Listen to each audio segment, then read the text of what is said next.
How will you Yes, ma'am. differentiate it otherwise? Ma'am, actually, it will be fibrillary, and fibrinoid necrosis is the homogeneous material. Is there any some histochemical stain or some marker to differentiate between these two? Some homogeneous material, whether it is fibrinoid necrosis or something else?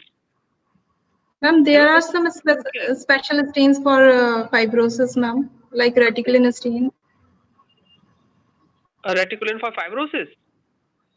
Okay. And for fibrinoid? Sorry, ma'am, I don't remember. Okay. It doesn't matter. Okay. Thank you. Thank you, ma'am. Dr. Shamela Saneem from JNMC Aligarh. Yes, ma'am. Am I audible and visible? You're audible, but please share your screen. Yes, I'm sharing my screen now.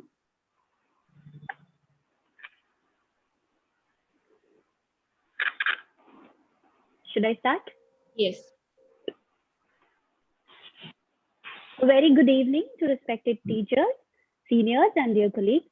The topic of my presentation is diagnostic dilemmas in the benign fibro-osseous lesions of the jaw.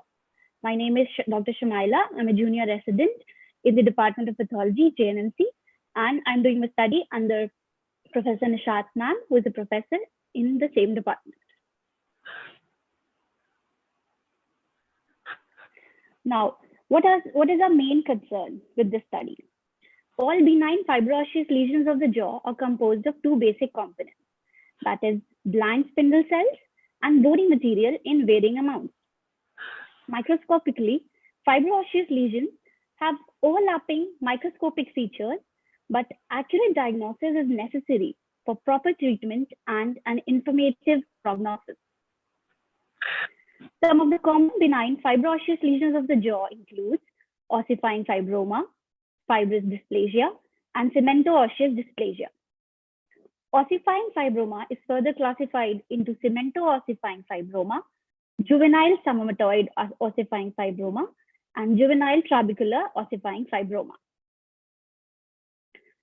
The objective of my study is to study the histopathological characteristics of various fibroosseous lesions of the jaw and to correlate with the clinical and radiological findings. Material and method. So we collected 16 samples of fibroosseous lesions of the jaw received in the Department of Pathology from 2018 to 2020. Relevant clinical data, demographics, radiographic details were obtained of these patients, and tumors of odontogenic epithelium that looked similar were excluded. Also, tumors with inadequate samples were excluded. Starting with a representative image, an image representing cemento-ossifying fibroma, my cases. These cases were well defined and encapsulated. And as I mentioned before, the histopath examination showed hypercellular bland stroma with globules of mineralized components. On higher magnification, we see that these globules take up a basophilic stain and they resemble cementum-like material. And these have a brush border appearance. By brush border, I mean that they interfere with the surrounding stroma. On further examination, we see a prominent osteoblastic rimming. Now, to arrive at a definite diagnosis, first of all, we have to take the clinical findings in account. For example, all of these cases presented with painless expansion of buccal mucosa, mainly tooth-bearing areas of mandible and maxilla.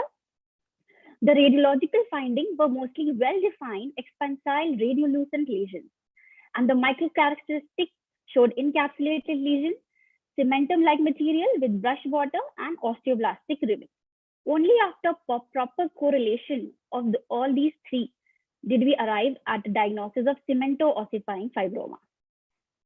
Moving on to the next case, it is of sumatoid ossifying fibroma. All these lesions, like cemento-ossifying fibroma, also showed hypercellular stroma with various mineralized components. These components resembled samoma bodies, and this is the prototype, the spherical ossicle, which resembles samoma body. Now, when we studied the clinical findings, they were mostly present in young age group and occurred in craniofacial bones and jaws, like in this case. The radiological findings showed expansile, well-circumscribed lesions, and the microscopic characteristic of these lesions was summermatoid ossicle. And only after proper correlation did we arrive at a diagnosis of juvenile summermatoid ossifying fibroma. The next case was that of fibrous dysplasia. Now, all these cases also consisted of stroma composed of fibroblasts and collagen, and the bony component showed fine curvilinear trabeculae of woven bone in a Chinese letter pattern. But in these cases, there was a relatively uniform pattern of osseous formation. Now, in some cases, osteoblastic rimming was present, and in some cases, it was absent. But the bone was always found to be immature. So we correlated clinically and found that it was found in the first and second decades. Maxillary lesions were more common. Radiologically, findings consisted of the fact that they were not very well demarcated from the surrounding bone, and they had a characteristic ground glass appearance or orange peel appearance. And microscopy, of course, it showed these lesions showed Chinese letter patterns with or without osteoblastic rimming. And after proper correlation, we arrived at a diagnosis of fibrous dysplasia. Apart from these cases, there were other mimickers that are present, that is cemento-osseous dysplasia, which again is comprises of fibrostroma and an osseous component.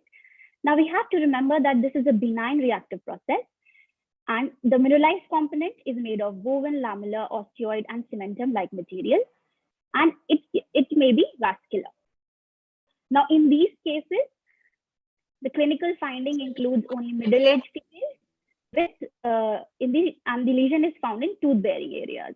The radiological finding included radiolucent to radiopaque, well-defined, and the shape was roughly ovoid to irregular.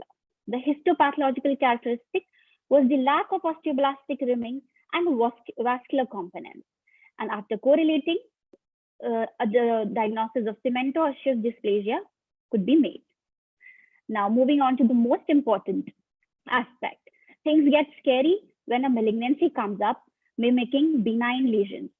For example, the case of osteosarcoma, there were benign-looking areas with bland spindle cells and the bony component.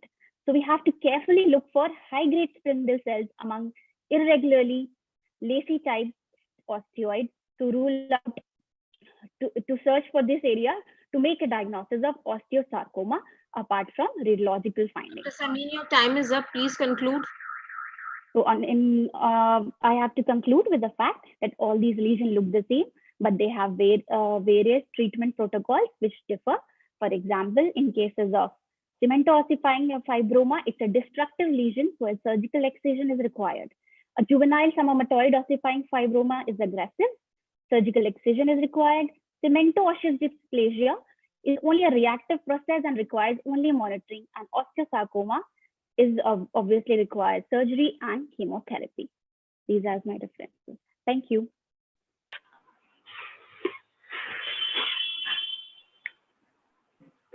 Okay, Dr. Shamela. Yes, ma'am. Can you hear me? Yes, ma'am, I can hear you. Okay. So you have shown some fibro-osseous lesions and their mimickers. Whether you have this thing, you said fibrous dysplasia, you always see immature bone, isn't it? Ma'am, in my case, we saw woven bone only. What's the difference between woven bone and immature bone? Ma'am, the immature bone is a type of a woven bone. Yeah, it same. Rapidly. So on H&E, how you differentiate that these are woven bone or it's a mature bone? Ma'am, on H&E, woven bones are mostly lacy-like, and mature bones are more compact, and they are present in concentric manner or compact manner. The concentric And apart from that, yes, ma'am. In H&E? No, ma'am, not on H&E. In woven bones, we see haphazard arrangement of collagen. Mm-hmm. and the mature bone is more organized. Okay, in fibrous dysplasia, whether you should you should make some comment on surrounding stroma, which differentiate from other lesions, mimickers. Fibrous, ma'am. Stroma. Yes, ma'am. How it is different from It's other? It's like a loose ossified stroma. fibroma. It's a loose stroma. Comparatively, the stroma is loose. Why it is called fibrous dysplasia? What is dysplastic in it? Ma'am, the stromal component is dysplastic. Okay, not the bone.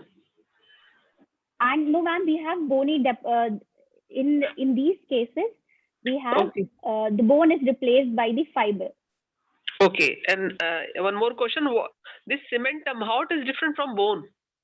Yes, ma'am. This cementum is actually has been studied a lot, but it has very little has been written about it.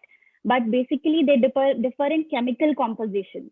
Yes, and cementum is mainly found in the tooth areas, tooth-bearing areas, and lesions of around tooth. Okay, can you point out what is the difference in the matrix component? Ma'am, the matrix component of cementum, I am not very sure, ma'am, but I think it's different in the amount of organic and inorganic matter. And apart from that, in cementum, we find Sharpie's fibers. Okay. One more thing, can this fracture healing, different one stage of callus, can it mimic these fibro-osseous lesion? Of course, ma'am, there could be a healing stage. The healing stage produces woven bone and which can mimic. Because there also can be fibroblastic proliferation. That's true, ma'am. Yes, ma'am. Okay. In sclerotic stages of osteomyelitis as well. Okay. Thank you. Thank you, ma'am. Thank you very much, ma'am, for chairing the session. And please WhatsApp me the marks you have given to the contestants. And we'll declare the results after the session, which will interesting cases by faculty. We'll then share the results of e-posters and oral papers then and there only. Okay, now, Dr. Pooja, I'll send it. Over to Dr. Aparajita. The next session is interesting cases by faculty members. The faculty members presenting in sequence are Dr. Savita Agrawal, Associate Professor, UP, Uttar Pradesh, University of Medical Sciences, Safai, Etawah. Dr. Deepa Rani, Professor, SN Medical College, Agra. Dr. Rupak Agrawal, Associate Professor from Safai. Dr. Haren Kumar, Associate Professor, SN Medical College, Agra. The chairpersons are Dr. Kalpana Singh, ma'am, Professor and ex-Head of Department of Pathology, SNMC, Agra. Welcome, ma'am.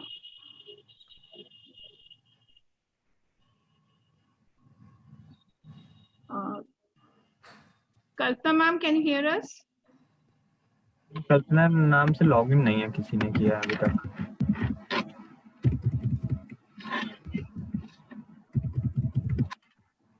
And the second chairperson is Dr. Ranjan Agrawal, sir, Professor, Department of Pathology, Rohalkhan Medical College, Bareilly. Along with this, he is the chief editor of IJPM. Welcome, sir.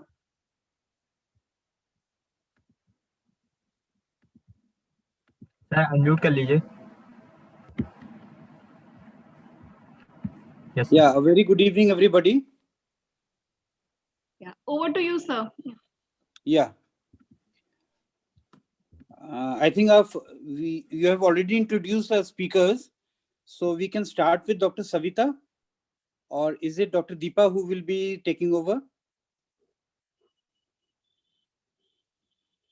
I'm ready if Savita is not there. Okay, so we'll start with Dr. Deepa. She needs no introduction. She's very active academically as well as in various conferences. Over to you, Dr. Deepa, please. 1 minute, sir. Yeah, sure.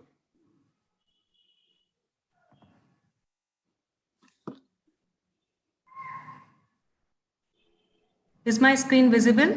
Yes, it is visible. Okay, thank you, sir. Respected chairperson and good evening, everyone. I am going to present a case on soft tissue. 40-year-old male presented with a swelling in right lower abdomen region from last 7 months. Swelling measured 6 into 5 centimeter. It was non-tender, lobulated, firm and thick swelling attached to the overlying skin. There was history of previous surgery 3 years back.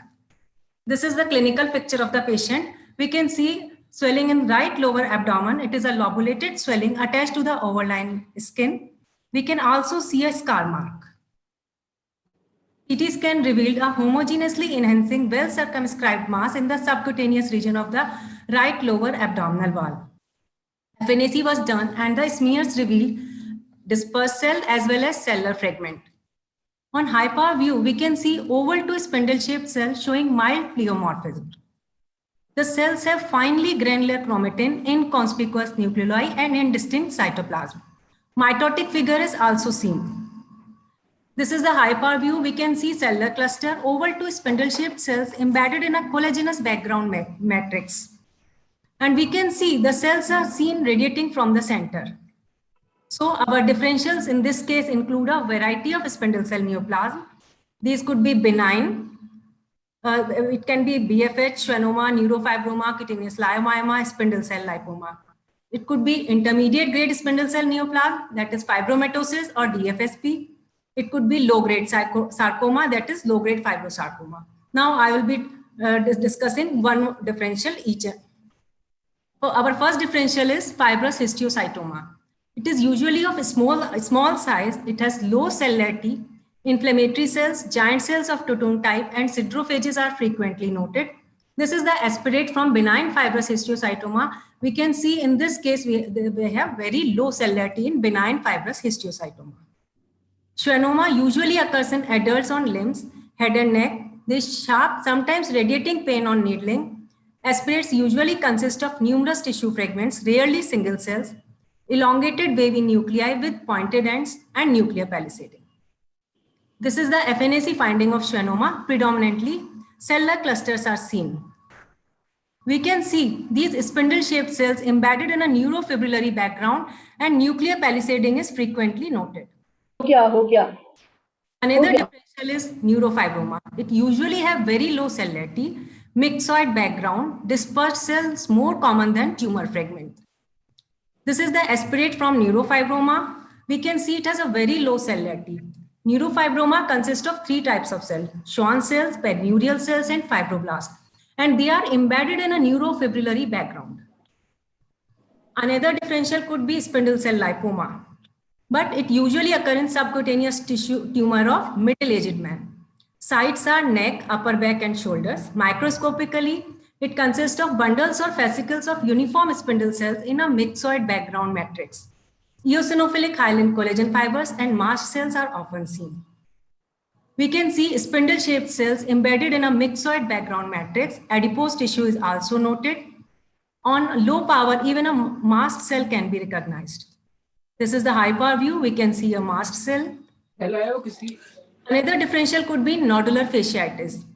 The clinical appearance of nodular fasciitis is very classical. It is a rapidly growing and has short history. In most cases, it is spontaneously regressing. Aspirates generally have high cellularity, abundant myxoid matrix, polymorphic cells, presence of inflammatory and ganglion-like cells. We can see oval to spindle-shaped cells showing moderate pleomorphism embedded in a myxoid background matrix. Cutaneous leiomyoma can be another differential. It is usually painful, blunt-ended, cigar-shaped, elongated or ovoid nuclei of varying size. Nuclei sometimes contain vacuoles. This is the aspirate from leiomyoma. We can see blunt-ended nuclei. Desmoid fibromatosis is a very common differential, but this tumor has very low cellularity, blend spindle cells with bipolar nuclei, stromal fragments, tumor cells embedded in or are in close proximity to stroma. This is the aspirate from desmoid fibromatosis. We can see low cellularity, oval to spindle-shaped cell. This is the collagenous fragment, and we can see this cell has bipolar cytoplasmic processes. Fibrosarcoma is much more cellular. It has fascicular growth pattern, more atypia and condensed chromatin. So now what we are left with? I am showing the FNAC finding of our case once again. This was the FNAC finding of our case, predominantly dispersed cell, collagenous fragment. The dispersed cells have showing mild pleomorphism, finely granular chromatin, inconspicuous nucleoli and indistinct cytoplasm. A mitotic figure is also seen. And these cells, cellular cluster showing cells radiating from the center. So what is our diagnosis? Our cytological diagnosis was dermatofibrosarcoma protuberance. Histology was done and H&E stained smears revealed beautiful storiform pattern. Epidermis was not seen in this case because it was sloughed off, but beautiful storiform pattern was seen. The most common histological differential diagnosis of dermatofibrosarcoma protuberance is BFH. The BFH is also shows a very beautiful storiform pattern, but it shows inflammatory cells, two-tone type giant cells, and sidrophages. Immunohistochemistry was done in this case, and it was positive for CD34. And we can see that this tumor infiltrates into the adipose tissue. Now something about the disease. DFSP is a superficial, locally aggressive fibroblastic neoplasm with intermediate to low-grade malignancy that commonly occurs in young to middle-aged adults. It involves both dermis and subcutis. Tumors may recur locally but metastasize rarely. Lesions are seen most frequently on the trunk and proximal extremities. Now, how to diagnose DFSP on FNAC? FNAC smears reveals moderately to highly cellular smear, predominantly dispersed cells as well as cellular clusters, sometimes with a storiform pattern. The cells are oval to spindle, monomorphic or mildly pleomorphic, embedded in a collagenous and fibrillary background matrix. Cells have absent or scanty cytoplasm, some with bipolar cytoplasmic processes. Tumor cells have fusiform to oval nuclei, variably mild nuclear atypia, finely granular chromatin, and inconspicuous nucleoli. In case of recurrence, coarse chromatin. Naked nuclei are frequently observed. Mitosis is infrequent. Entrapment of fatty tissue may be seen. On histology, how to diagnose DFSP? It is characterized by diffuse infiltration of dermis and subcutis. Epidermis is usually uninvolved. It is composed of uniform spindle tumor cells containing plump or elongated wavy nuclei arranged in storiform, whorled or cartwheel growth patterns. On immunohistochemistry, the tumor cells stain positively for CD34. It may show expression of EMA. Myred nodules, if present, show strong positivity for SMA. Myred nodules are seen. It is a variant of DFSP with myred nodules. Sometimes they are very rarely they are seen. Importance of this case is to correctly diagnose DFSP by FNAC, since this tumor has a high rate of recurrence. Because of lack of cytological atypia, it is likely to be underdiagnosed cytologically. Take-home message is, it is a neoplasm of intermediate grade, which can easily be diagnosed cytologically in conjunction with clinical data. These features deserve greater recognition. The entities in differential diagnosis, though several, can generally be excluded. In cases with modest cellularity, the diagnosis can be less clear-cut and histology would be rewarding. These are my references. Thank you so much. Yeah, thank you, ma'am. I would like to welcome Kalpana Singh, ma'am, who has just joined us as a chairperson. Good evening, ma'am. Good evening. Deepa, have you tried doing the IHC on your cytology slides? Ma'am, should I show my slides again? No, cytology की slide में immunohistochemistry कोशिश करी? No, ma'am. Immunocytochemistry was not done on site. Do it now. Do it now. World people are doing it. So do yes, it now. Yes, ma'am. You will get the findings.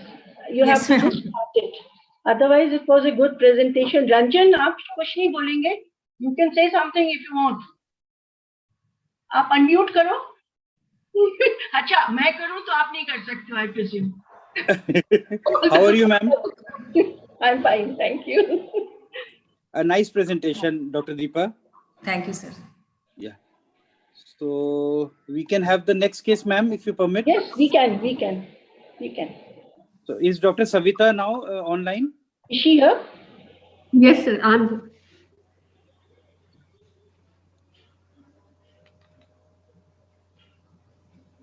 No?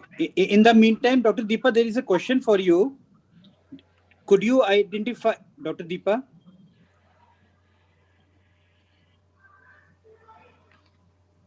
Acha, I have been turned around. Turned around. Yes, sir. Yes, sir. What is the question? Did you find mast cells in your slides?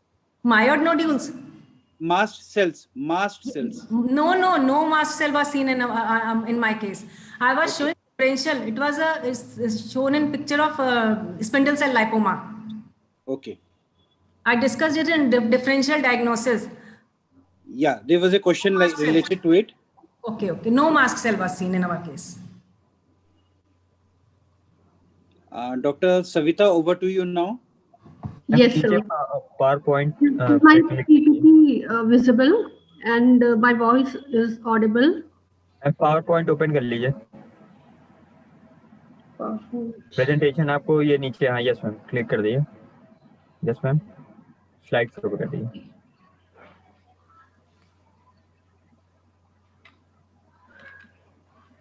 Yes, ma'am. Is that okay? Yes, ma'am. Yes.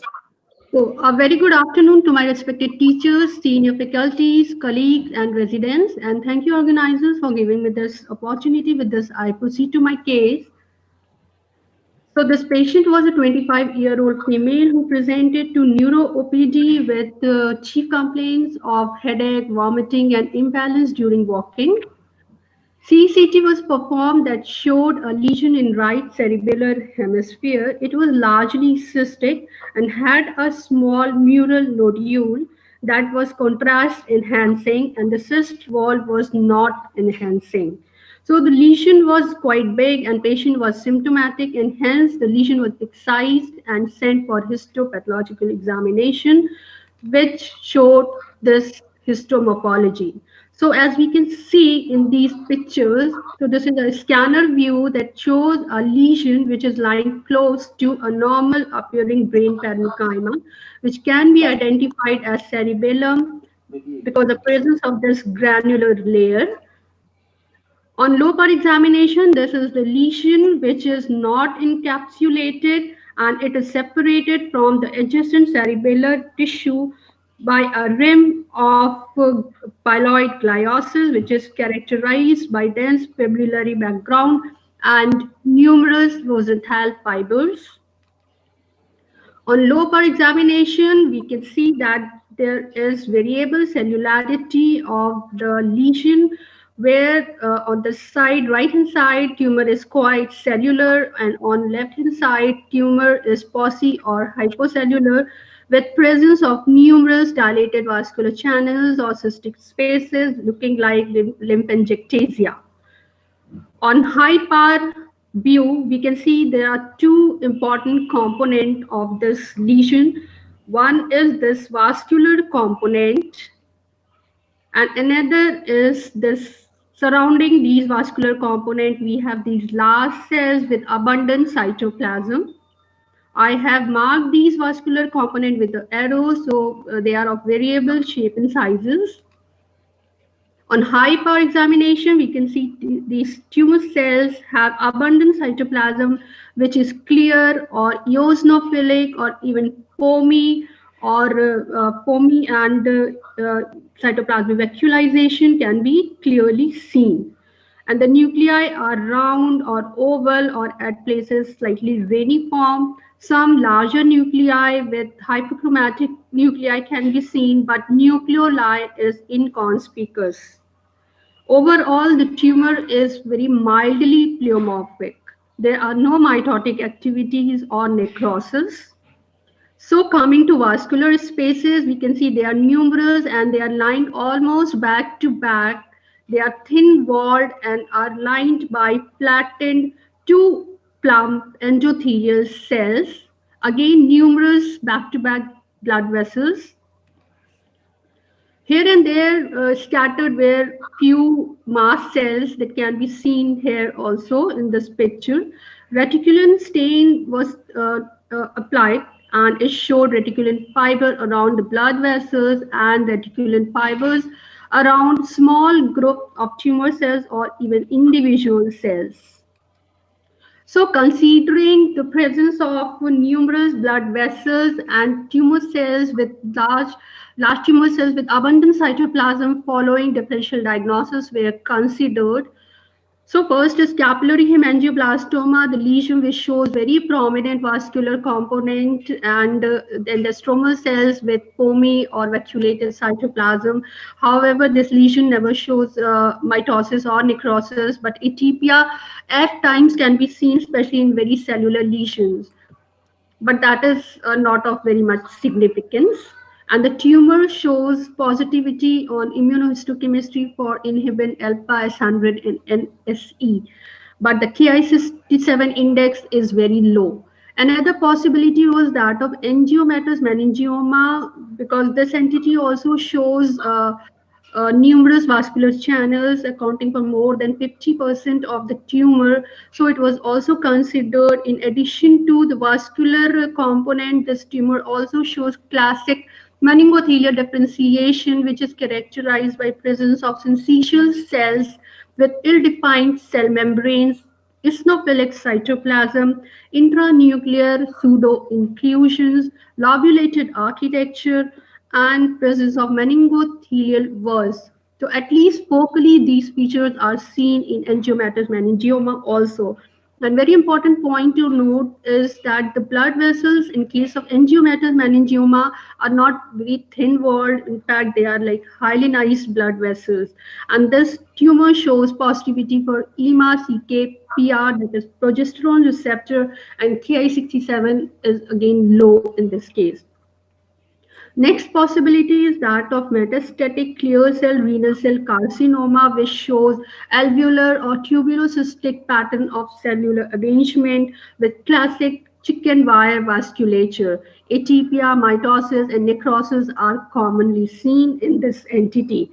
And it is positive for CK, EMA, vimentin, and CD10 with high Ki67 index. Then another possibility that was considered was hemangiopericytoma, which typically shows numerous blood vessels which are classically staghorn type blood vessels. But the lesion has uniform hypercellularity, and the tumor cells with abundant cytoplasm, oval nuclei, small nuclei with some moderate pleomorphism. And tumor cells on immunohistochemistry are positive for vimentin, CD99, CD34, and BCL2. Then next entity is pilocytic astrocytoma. Why it is mentioned here is because this can come as differential diagnosis, especially in those cases where there is inadequate sampling and material is collected from adjacent brain parenchyma showing pelloid gliosis, like brain tissue adjacent to the tumor. However, this entity, pilocytic astrocytoma, shows blast cell hypercellularity, fine fibrillary background, numerous Rosenthal fibers, and microcystic areas, and they are GFAP positive with low Ki67 index. So, considering all these differential diagnosis, immunohistochemistry was applied that showed positivity for NSE, S100, vimentin, CD56, and it was and CD34 was also applied that beautifully decorated the vascular channels and spared the stromal cells, and Ki67 index was quite low. And in this case, other immunohistochemical markers like GFAP, EMA, PR, CK, CD10, CD99, BCL2 all were negative. Thus, the diagnosis of capillary hemangioblastoma sporadic type was made, and of right cerebellum was our diagnosis. Now, a little about this entity. This capillary hemangioblastoma is a rare tumor and accounts for 1 to 2.5% of all intracranial tumors, and it primarily affects the structures like infratentorial structures and accounts for 10% of all posterior fossa tumors. And the tumor is WHO grade 1 tumor and categorized as neoplasm of uncertain histogenesis. Most of the time, this tumor occurs sporadically, as seen in our case, in almost 75 to 80% of cases. And in this scenario, it occurs at later age, affecting in third to fifth or sixth decades. Whereas remainder of the cases, like 25% of cases, occur in association with von Hippel-Lindau disease, where tumor occurs at younger age. Then important point to remember, especially for PGs, it is the only CNS tumor that is associated with polycythemia, and it is because of release or elaboration of erythropoietin by the tumor cells. And in this particular tumor, the tumor neoplastic component is the stromal cells and not the vascular component. Okay. So this tumor, being a WHO grade 1 tumor, has excellent prognosis provided there is complete surgical resection. So that is all for my presentation. Thank you so much for your patience with hearing. Thank you, Dr. Savita. I have two questions for you. What was the Ki-67 index in your case? Sir, as I have shown, it is 3 to 4%. Okay. And what was your, you commented on polycythemia. So what was the level in your patient? No, sir, we have not done. It is like I have mentioned it as literature has shown it. We did not perform. Okay. I mean, I don't have any information related to that aspect. Okay. Okay. Thank you, Dr. Savita. Nice presentation. Thank you so much. Over to you, ma'am. Kalpana, ma'am, any questions, please? Good to see Savita presenting here.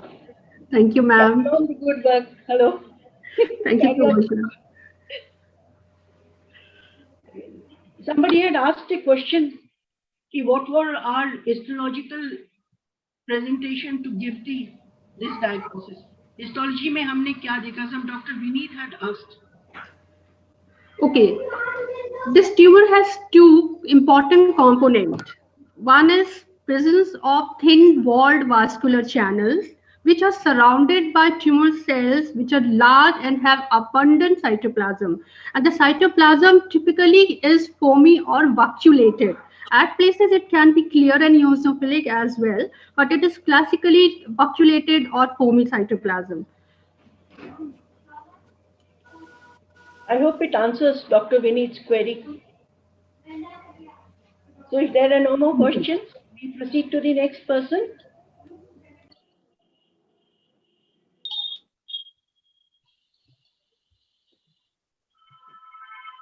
Dr. Rupak from CEPI. Yeah, Dr. Rupak, please.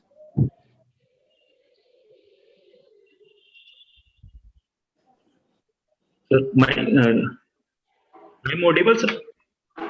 Yes, you are audible. Okay. Sir, slide show कर दिए. Yes, sir. Okay, करके slide show पे. Good evening, everyone.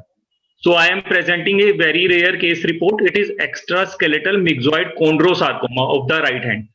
So even we have seen extraskeletal chondrosarcoma. It is mostly, what are the cases that is reported? It is in the proximal skeletal. That is the most common location. But in the right hand, it is very, very rare. So I am presenting this case.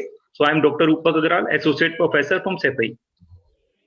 So it is extraskeletal myxoid chondrosarcoma is a rare neoplasm that affects soft tissue and is independent from normal cartilage, bone and periosteum. Because of its better prognosis as compared to conventional skeletal chondrosarcoma, an accurate diagnosis is essential. So this is the case report that is seen. This patient comes with a large tumor of the right hand. So it is 50-year-old male. It initially presented with right hand mass distal to the wrist joint. So it is very rapidly growing tumor within a span of 4 or 5 months. So we have taken the history. The patient reported that mass was tender. It is very tender to touch and slowly growing over several months. Within a span of 6 months, it grows up to this much centimeter, around 10 to 12 centimeter. So plain X-ray, we can make out it is very large tumor mass showing calcification, intralesional ring and arc calcification with cortical remodeling, thickening and periosteal reaction. So in X-ray also it is looking like malignant lesion. So fine needle aspiration cytology was performed. So we obtained lot of chondromyxoid stroma with atypical cell showing pleomorphism, round to oval nuclei and prominent nucleoli, and background is hemorrhagic. This is then excision of the mass was done. The patient later underwent resection of the tumor, which was 12.5 centimeter in greatest dimension, and exhibit a partially cystic and nodular cut surface. So it is having very nodular appearance, and it is cystic and nodular appearance on cut section. And we see gelatinous glistening area and multiple small cystic spaces filled with mucoid material. This is a histology, so we can make out this is 2 or 3 tumor cell per lacunae in a background of abundant myxoid material is seen. The individual cells are showing mild pleomorphism, hyperchromatic nuclei, coarse chromatin, and prominent nucleoli. So surrounding stroma show lot of myxoid material. So it is final diagnosis of it is extramedullary, extraskeletal chondrosarcoma was given. It is benign, it is very well differentiated tumor and having an excellent prognosis. So something about extraskeletal chondrosarcoma, myxoid chondrosarcoma was described by Stout and Werner in 1953, and Zinger and Shiraki in 1972 first reported extraskeletal myxoid chondrosarcoma as a rare soft tissue sarcoma with a separate histological entity. So it is included in the WHO classification 2002 and classified as extraskeletal myxoid chondrosarcoma under tumors of uncertain differentiation. So soft tissue sarcoma are usually rare with mesenchymal origin. It contributes only 1% of adult malignancy, and it is accountable for even less than 2% of all soft tissue sarcoma. So usually extraskeletal myxoid chondrosarcoma occurs in the lower extremity, with thigh being the most common location. But here we report an unusual occurrence of extraskeletal myxoid chondrosarcoma in the hand.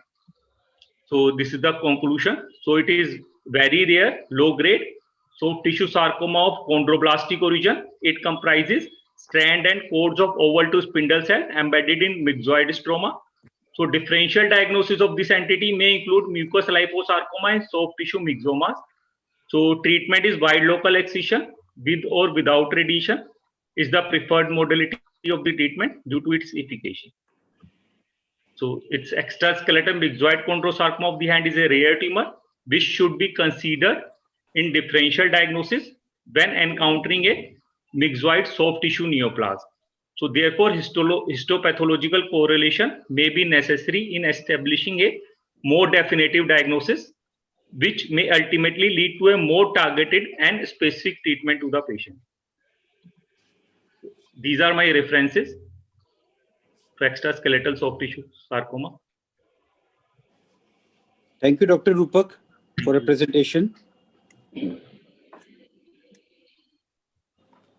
Over to you, ma'am. Ma'am, please comment. Dr. Rupak, Yes. Could you give the extraskeletal chondrosarcoma on cytology? No, ma'am. Maybe. You can make out some sarcoma type of cells will be there. So it's report. It has advice histopathology. Okay, thank you. What were the ISCs that you applied? ISC is not applied in my case. So ISC is not very sufficient, mainly clinically and radiologically. Radiological, right. Radiological. As Dr. Pratyumet said. That is very important in this case. Clinically, the lesion is very large and it is very rapidly growing. And radiologically, we can make out there is a fluffy calcification is there, and there is an irregular margin of the tumor that erodes the cortex.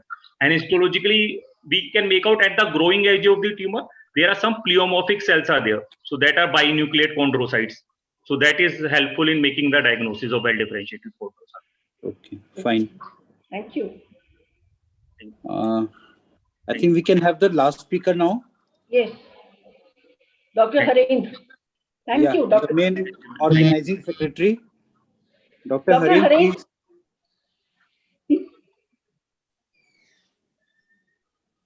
Are you still busy with the conference organization or are you ready? No, he has come, he has come.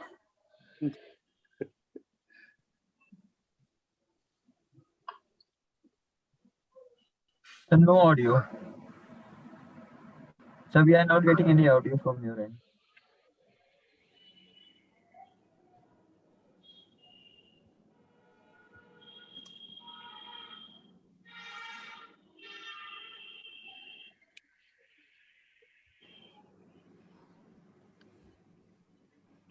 Dr. Harind, are you there?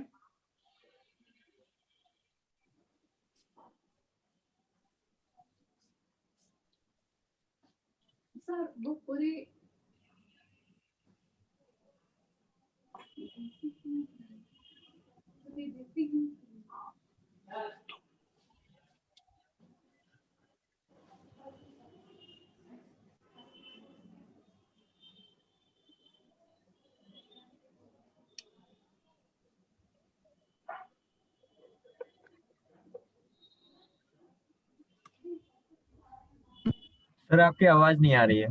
Harendra sir, नहीं sir.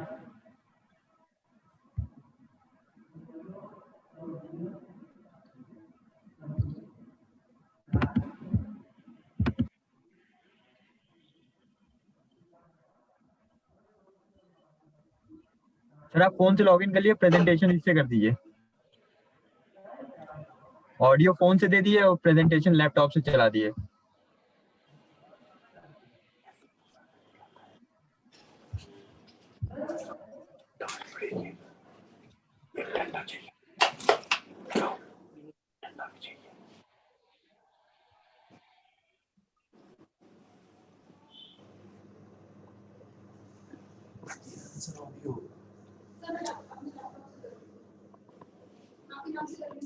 हाँ बेटा करो।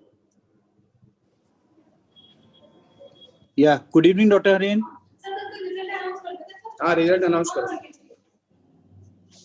अरे यार sir आपकी आवाज आ गई। Harendra sir, Harendra sir audio आ गई आपकी। Hello sir. सर ये हमसे नहीं आ रहा था शेयर, नहीं आ रहा। आ रहा है सर। सर आ गया, मैं कॉल कर रहा हूँ आपको।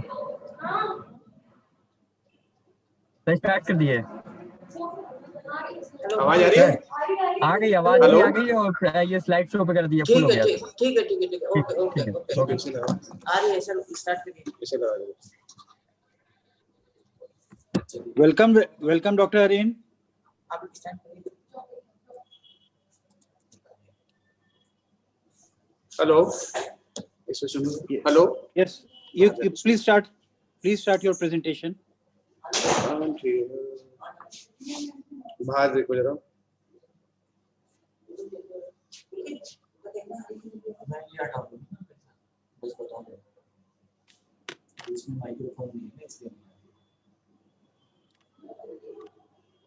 इसे हटा दे, यहाँ से ऑन कर दो।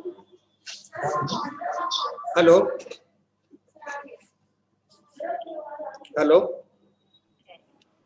Yes sir, hello. Please start.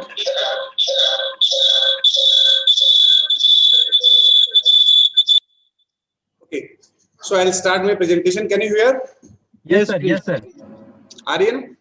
Yes sir. Okay, so my first case is a 15-year-old male who presented with seizures since 2 years, with difficulty in walking since 6 months, and tremors in limbs since 4 to 5 months. His CT had showed a suspicious lesion in the posterior fossa with hydrocephalus, and when patient came to our hospital, he had a right BP shunt was put somewhere outside. His general physical examination, his pulse and BP was stable, no pallor icterus, and tremors were present as he complained also. So in other general physical examination, black pigmented macules and patches were present all over the body, especially in the limbs and back, largest measuring 11x6, and respiratory, CVS and examinations were normal. CNS examination shows higher mental function in cranial lobes were normal. Motor muscle tone was increased. Speech was normal. Gait could not be assessed because of marked ataxia. Several signs were present, like nystagmus, gait ataxia, dystypokinesia, and finger nose tests were positive. Tremors were more vigorous on movements of limbs. MRI was planned, and while waiting for MRI report, patient's general condition deteriorated. further in ward and had to be intubated, and he was put on ventilator support with vasopressor support. So his GC was poor with dilated pupils. An emergency operation was done with posterior fossa midline craniotomy, and tumor decompression was done. In the meantime, MRI report also came, which showed global leptomeningeal enhancement predominantly involving the posterior fossa, along with one solid lesion in the pineal region. So perioperative findings was dura was tense and pulsations were absent in the when it was opened, and it showed the bluish black spots seen underneath the dura, and cerebral surface was studded with black spots, and deep pile surfaces also were having black spots on the left sides, and tumor nodules were seen in the right side. After decompression of the tumor, good pulsation could be seen, and biopsy was taken from the arachnoid and cerebellum. The post-operative period of patient was good. He was on ventilatory support for 4 days, which was slowly weaned off, and he was extubated on the post-op day, and sutures were removed on 14th day, and he was referred to the higher center to Delhi. And arachnoid biopsy tissue, 2 biopsies were received in the histopathology lab. Arachnoid tissue, 2 brownish tissue, it's measuring 1 centimeter into 0.3, and cerebellar tissue. Second one was labeled as cerebellar tissue, multiple grays were brown tissue bits, altogether measuring 2 centimeters.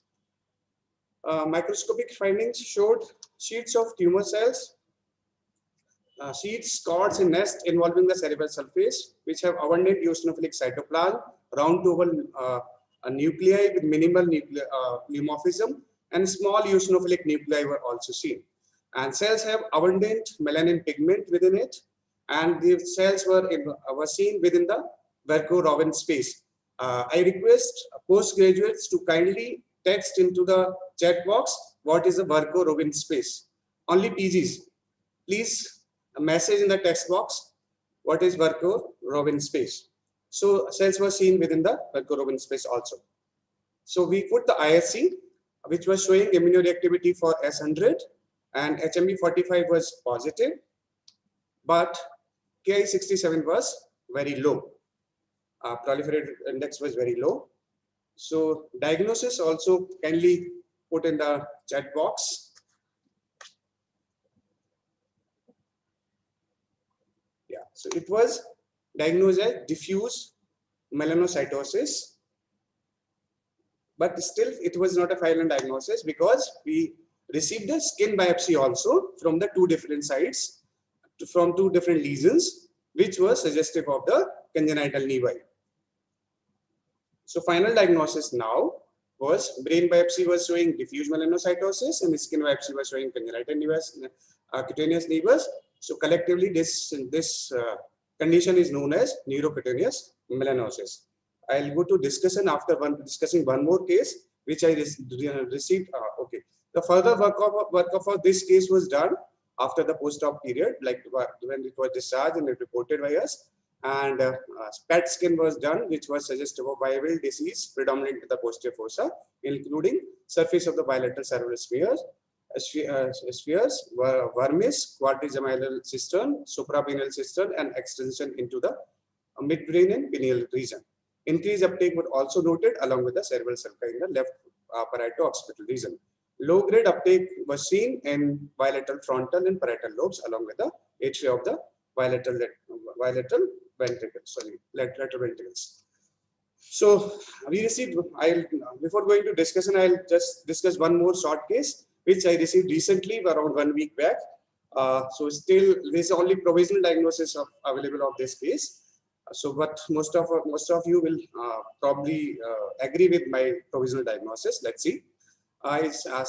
This patient is a 62-year-old female, which presented with vomiting and numbness in the right side of the body and pain in the feet for last 7 to 8 months. MRI of brain with contrast was suggested of homogeneous enhancing nodular mass lesion in the near the left side of the conus medullaris junction and lower medulla oblongata, causing compression on the CM junction and adjacent medulla. And possible MRI diagnosis was likely neoplastic with differential diagnosis of schwannoma, paraganglioma, and other lesions. It was mentioned like that. So biopsy was taken from the intramedullary part of the tumor from C1 level, And biopsy the material was blackish in color, comprising of multiple blackish brown tissue bits, altogether measuring 0.7 into 0.8. Neurosurgeon sent for tissue in saline for square cytology, along with the H&E stain. So squares was done using rapid H&E stain. This was quite cellular. It's a low power picture for rapid H&E. Quite cellular in loose clusters, singly dispersed cells with round to oval nuclei with some cytoplasmic processes, moderate amount of cytoplasm, and many cells have melanin pigment, brownish black pigment within it, and there was minimal atypia. There was no mitosis. So I put up MGG stain also for better visualization of slide, because usually I do rapid HE for square cytology. This again showed very cellular smears, round to oval nuclei, small nuclei. I don't know whether you can appreciate or not in these pictures, and abundant melanin pigment. In nuclear atypia was minimal, and there was no mitosis. So then we processed the remaining residual specimen for the paraffin sectioning, and H&E section as slides were prepared, and we showed the cellular tumors arranged in nests and seeds along with the focal vasocentric arrangement around the blood vessels. This tumor was highly pigmented tumor cells having round to oval nuclei with small eosinophilic nuclei with and moderate amount of eosinophilic nuclei and moderate amount of cytoplasm filled with melanin pigment, with abundant melanin pigment. Tumor cells were seen infiltrating into the surrounding brain tissue, and occasional mitosis was seen. This is important. Though there was minimal atypia, mitosis was occasional, and these cells were, sorry, I forgot to mention, these square cytology were reported as by me as cytological features were in favor of melanotic neoplasm, possibly melanocytoma. So, though there was minimal nuclear atypia, small eosinophilic nuclei, but tumor cells were infiltrating into the surrounding brain tissue, and mitosis was occasional. So, my provisional diagnosis and the histopathology, these are the slides. It's nests, some streaming, these around blood vessels, arrangement around blood vessels, abundant melanin pigment, small nuclei, nuclear atypia was minimal. So, provisional diagnosis is melanocytoma intermediate grade, because IHC is still awaited. Probably I'll get within 1 or 2 days. So I can share IHC in the group after the once I get just to confirm the diagnosis. But this is my provisional diagnosis. Intermediate grade, because usually melanocytomas are of low grade, but with chances of recurrence, usually there is no atypia, and mitosis is occasional, rare. But if we see slight nuclear atypia and this is prominent nuclei, eosinophilic nuclei, then we call it as label it as a intermediate grade. So IHC is still awaited for this case. I'll go to discussion. Primary melanotic lineage of the neoplasms arises from the leptomeningeal melanocytes. They may be diffuse or circumscribed. They may be benign or malignant. These groups includes like diffuse melanocytosis, melanomatosis, melanocytoma, and malignant melanomas. They must be differentiated from the metastatic melanoma because these lesions require different patient workup and therapy. So diffuse leptomeningeal melanocytic lesions are rare in incidences, not known. Like melanocytomas account for 0.06 to 0.1% of brain tumors with annual incidence of approximately 1 per 10 million population. Primary CNS melanomas accounts for 0.005 cases per 1 lakh population. And diffuse melanocytosis, melanomatosis involves a supra and infratentorial leptomeninges, like in our case, and the superficial brain parenchyma, most commonly involving the cerebellum, pons, medulla, and temporal lobes. They involves large expanses of subarachnoid spaces and focal and multifocal with focal and multifocal intensity. Sorry for disturbance. There was some yeah. Diffuse melanocytosis and melanomatosis involves the superior infratentorial leptomeninges with superficial brain parenchyma, most commonly involving this topic. Sorry, it is a doubling. CT and MRI shows diffuse thickening and advancement of leptomeninges, often with focal nodularity. Grossly dense black replacement of sarconoid spaces and dusky clouding of meninges are seen. Cells are cytologically bland and accumulates within the Verco-Robin space without CNS invasion and melanomatosis. Prognosis is poor, even though this cytologically bland, no atypia without invasion, but prognosis is poor. Prognosis is poor even in the absence of malignancy. Melanocytoma, the most commonly occurs in the fifth decade. Most arises in the extramedullary and intradural compartment at cervical and thoracic spine level, can be tumor-based or associated with nerve roots or spinal foramen. Meckel's cave is a site with peculiar prediction for the primary melanocytic neoplasms. Grossly, they present as a solitary mass lesions, generally extraaxial and may appear black, red, brown, or blue or non-pigmented. It may be non-pigmented also. Prognosis, they undergo the local recurrences and are of intermediate grade, but rarely they may transform into the malignant lesions. Primary malignant melanomas of CNS, their age range from 15 to 71 with mean of 43. They are dura-based, occurs throughout the neuroaxis and showing slight reduction for spinal cord and posterior fossa. Grossly, these lesions are similar to melanocytomas. However, microscopically, they are similar to melanomas of other sites like prominent inclusion like nuclei, marked pleomorphism and other features with melanin pigment. Primary melanin containing lesions of CNS should be differentiated because they require, as I already told, a different treatment approach. And malignant melanomas are highly aggressive. They metastasize to remote organs. That's why they have poor prognosis and they are radio resistant also. Just about neurocutaneous melanosis, because first we had congenital nevus also. That's why it is labeled like neurocutaneous melanosis. It's a rare syndrome which is thought to represent an error in the morphogenesis of embryonal neuroectoderm. It is characterized by presence of large or multiple congenital melanotic nevi, which may be along with benign or malignant pigmented tumors of the leptomeninges. These are my references. Thank you.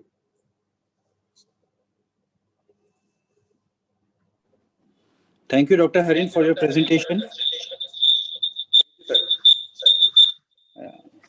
Glad that you could spare your valuable time in spite of all your preparations and everything going on.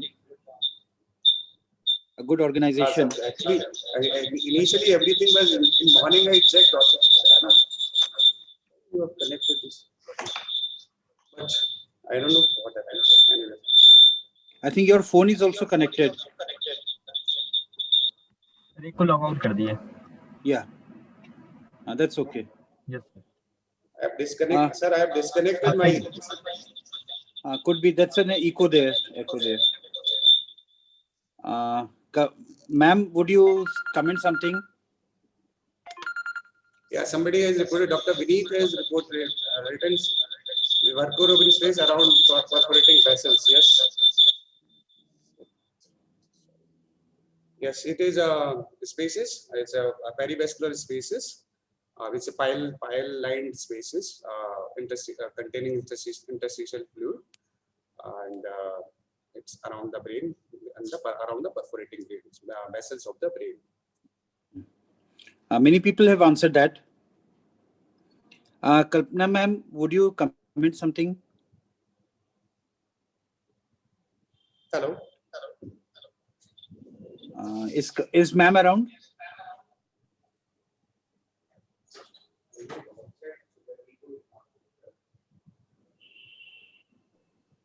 So we cannot see her.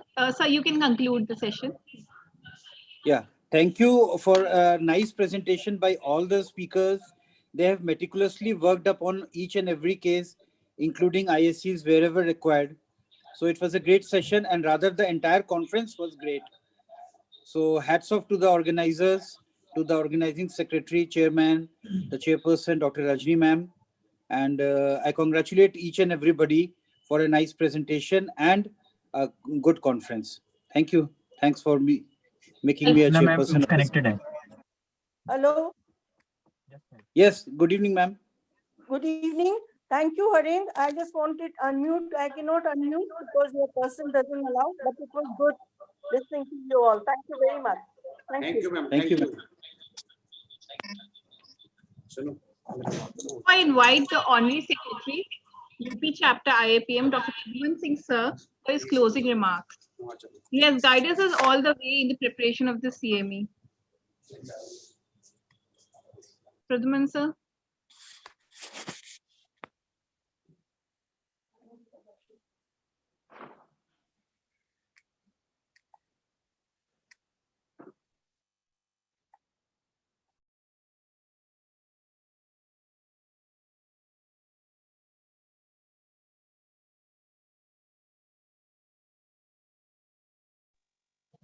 Yes. Okay. I can speak now. So it's a very well organized conference. So I would like to extend my hearty congratulations to all the organizing team, Professor Rajni Bharti, Dr. Haren, the faculty members at SN Medical College, Agra, staff and students for wonderfully organizing this online CME at a very short notice. So I would also like to congratulate and compliment all the speakers, Professor Bharat Rekhi for his excellent presentation as always, and all the chairpersons who spared their valuable time to moderate the session and attend this. It was a very well attended session, as I could make out from the number of participants, which was always huge. Online presence of all the students. So that means it was a topic of importance for all the PG students and pathologists as such. So congratulations again. And from the UP chapter executive body, I also extend our thanks and best wishes to the organizers for organizing this mid-year session. I was apprehensive earlier that this session might go waste without any academic activity because of this difficult times of COVID. But I'm happy that Dr. Haren and Dr. Rajni Bharti took the lead to organize this mid-year CME. And I would also like to encourage other departments, other institutes and colleges, departments of pathologies, to organize such meetings. And it would be good to have it on a online basis, because it is just the technical issues which need to be taken care of. Otherwise, it becomes very convenient for everyone to attend conferences at their own convenience from their places, various modes of that they can join in. So thank you everyone from the executive sides, and best wishes to the organizing team again. Thank you. Thank you, Pradyuman sir. And now the most awaited moment for the PGs. We will announce the result for e-poster and oral paper presentation. First of all, I would like to announce the judges for our e-posters. Dr. Chitali Jain, Professor, FH Medical College, Tundla. Dr. Seema Dayal, Associate Professor, SAFI. Dr. Surbhi Pandey, Associate Professor, Bareilly. Dr. Nitesh Mohan, Professor, Bareilly. Dr. Nidhi Verma, Professor and HOD, LLRM, Meerut. And Dr. Tanu Agrawal, Professor and HOD, SRMS, Bareilly. So the e-posters presentation is, we'll just play a e-poster presentation, and meanwhile, I'll announce the results also. Well, the first prize goes to Dr. Harish Kumar Sagar from LLRM Medical College, Meerut. His topic was role of galectin-3 and thyroid peroxidase antibodies in diagnosis and differentiation of benign and malignant tumors of thyroid, a preliminary report. I'll just share my screen.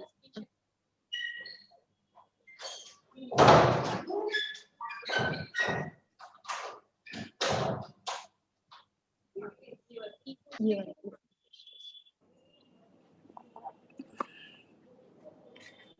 And second prize goes to Kajol Rana from SN Medical College, Agra.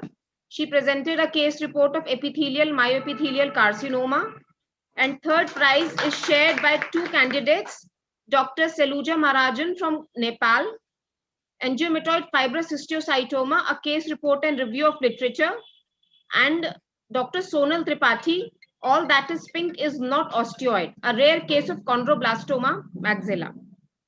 And for oral presentation, she's from MLN Medical College, Prayagraj.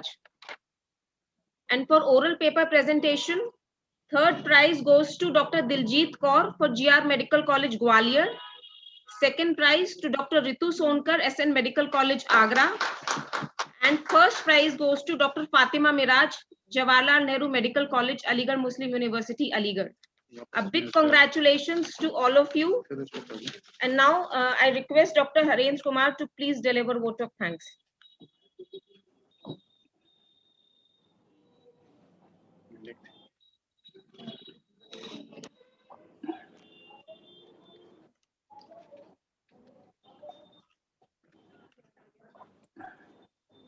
Again, okay.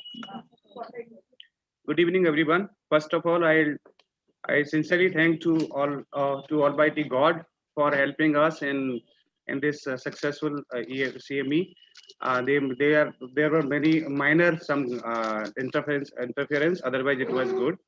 And I take opportunity to thank Dr. SF Arif sir for opening remarks as a president of UPIAPM. I sincerely thank our dynamic principal, Professor Sanjay Kala sir, for inaugurating today's academic session. And I take this opportunity to especially thank President IAPM, Dr. Batsla Mishra Madam, for constantly motivating us to hold this online academic activity in which Professor Ranjan Agarwal, Chief Editor IAGPM, helped me in planning meticulously for successful academic program. Thank you, sir, and thank you, ma'am. And I sincerely thank Secretary UPIAPM, who was a main speaker of today's event, Professor Pradyuman sir, and Joint Secretary Dr. Anupam Basne, Treasurer Dr. Ramnaval Rao, for allowing us to hold this academic event under the aegis of UP chapter of IAPM. I would like to thank from bottom of my heart to our renowned speaker, Professor Bharat Rekhi sir from TMH Mumbai for his wonderful lecture, and Pradyuman sir for a very nice elaborative talk on the bone tumors. I thank chairpersons of the various sessions, Professor Batsla Mishra Madam, Professor Atul Gupta sir, Professor Nujat Hussain ma'am, Professor Suresh Babu sir, Professor Kalpana Singh ma'am, and Dr. Rani Bansal ma'am, Dr. Mahen Singh sir. Huh? No, it is not muted. Hello? Can you hear? Yes, sir. Yes, sir. Yes, sir. Okay. Mahen Singh sir, Rani Bansal ma'am for chairing the various sessions of academic activities. Any academic program cannot be successful without active participation of delegates. So we had around more than 424 registrations, along with the more than 70 oral papers and 46 e-posters, including one from Nepal, which got third prize also just now, as Dr. Pooja announced. And they were, yeah, so these 70 oral cases were presented yesterday from 10 to 7, around 9 hours marathon sessions, which were judged in 4 slots. First slot by Dr. Seema Avasthi and Dr. Amrita Ghosh, second slot by Dr. Kachnar and Dr. Anupam Basne, and third slot by Dr. Veena Maheshwari and Dr. Ramnaval, and fourth slot by Dr. Anjali Khare and Dr. Pallavi Agarwal. I sincerely thank all judges of e-posters, Dr. Tanu Agarwal, Dr. Nidhi Verma ma'am, Dr. Nitesh Mohan, Dr. Seema Dayal, Dr. Chitali Jain, and Dr. Survi Pandey for taking out their time to evaluate the e-posters. At the end, I take opportunity to thank our HOD, who is a chairperson of this academic session, Dr. Rajni Bharti Madam, for always encouraging us to do academic activities and her full support. And I sincerely thank Dr. Pooja Agarwal, Professor Pathology, organizing secretary, along with me, for sharing the responsibility to organizing this successful event. Thank you, ma'am. And I sincerely thank Dr. Deepa Rani, ma'am. She is professor in our department, along with Dr. Garima, Dr. Chandkanta, Dr. Aparajita, Dr. Pooja Nagaich, Dr. Tarun, Dr. Shikha, Dr. Prashant Singh, and Dr. Neha Azad. I sincerely thank all my dear junior residents, especially all have worked hard, but especially Lalit, Nupur, and Ritu, They have really worked hard along with others. Thank you all. And at the end, I thank Mr. Naman Agarwal from Bareilly for helping me in creating the registration link and registration form. So thank you, Naman, for helping me. And I have learned few things from doing all these academic things along with you. And finally, I thank our technical support, Mr. Vijay Yadav from Lucknow, for helping out in conducting these sessions without much problem, except minor problems. I'm sorry if I missed out anyone. Once again, I thank you all from bottom of my heart. Thank you all.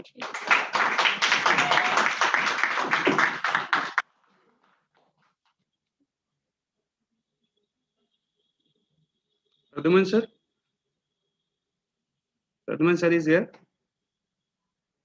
Ranjan sir and Pradyuman sir. Sir, any informal, some executive or some discussions you want? Or I just feel like that these type of sessions should continue, at least online for the present being. Dr. Pradyum, Vatsala ma'am is around? Definitely, it is very, Dr. Arif, Vatsala ma'am, Dr. Pradyum. very good initiative taken by Dr. Harin and team Agra. And it would be really worthwhile and nice for other colleges also to host such sessions. Even half-day CME is good enough to be held on weekends or like that. Actually, I suggested for this paper presentation because it was a requirement of MCI, and thanks to Dr. Harin, he agreed and did it also. Yeah, with handling so many number of cases also. It is very good for PGs also. I mean, they get an opportunity to present Definitely. and also learn. And this way they are able to participate Exactly. also. Sir, Bharat sir is still there. Sir, thank you so much for wonderful session, and you attended our full CME. Thank you so much, sir. Thank you, Dr. Bharat. Dr. Bharat is still there. That's really nice. He attended full academic sessions. Wow, that's very good. His lecture was superb as always. Yes, sir. Yes, sir. Thank you, sir. Okay, thank you very much. Where is the tea, Dr. Harin? The tea break. We'll offer virtual tea. Online, virtual online. tea we can offer, sir. Yeah, thank you, sir. Thank you. Thank you, Dr. Harin. So we'll conclude now. Thank you. Okay, thank you very much.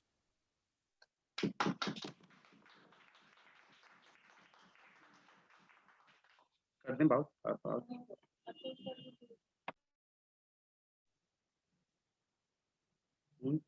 Sir को कर दें Atul sir is here Atul sir is here sir नहीं out कर गए sir Atul Gupta sir is here sir को पूछो जरा अतुल ने डिस्कनेक्ट कर दिया था लीव कर दी मीटिंग आई थिंक लीव कर दिया यस नहीं है कोई नहीं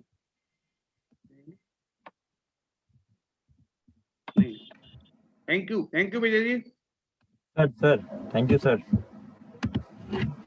थैंक यू सर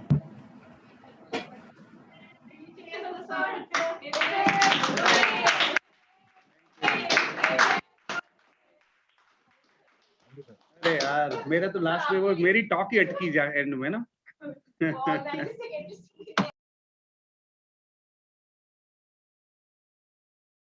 मैं मीटिंग क्लोज कर दूं